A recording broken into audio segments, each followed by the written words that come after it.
Hi class, let's take a look at example 7.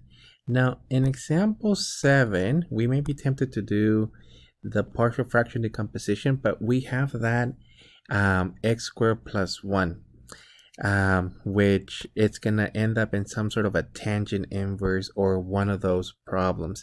Now, as I'm looking at this one, it's probably best if we technically separate the fraction, and this will avoid going into any partial fraction decomposition. So this is what I'm talking about. So I'm just going to rewrite it as technically 2x over x squared plus 1, and then technically plus 1 over x squared plus 1, and this is the x. And keep in mind that, well, you're just looking at two fractions with the same denominator. You can merge it by just adding or subtracting the numerators. And then at this point, this one's almost done.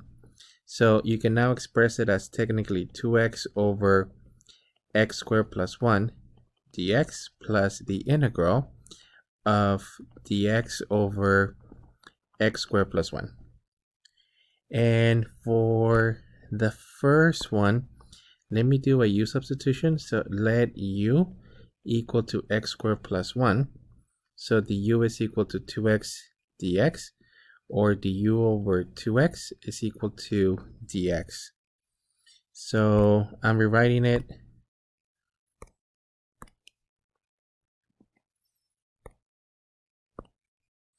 So this is equal to the integral, and we still have the 2x, technically u, and du over the values of 2x.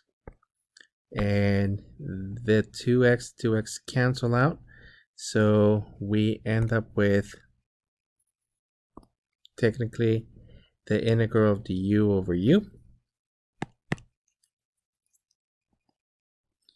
plus the integral of dx over x squared plus 1. So at this point, we can actually evaluate these two. So let me just move the answer and rewrite it here. Okay, so the actual first one is just going to give us the ln of the absolute value of x squared plus 1. And then the second one is going to be a tangent inverse of x. Tangent inverse, whoops, that looks like to the second power. Tangent inverse of x plus the constant c. And this particular one, it's actually like a review problem. It doesn't really fit the partial fraction decomposition.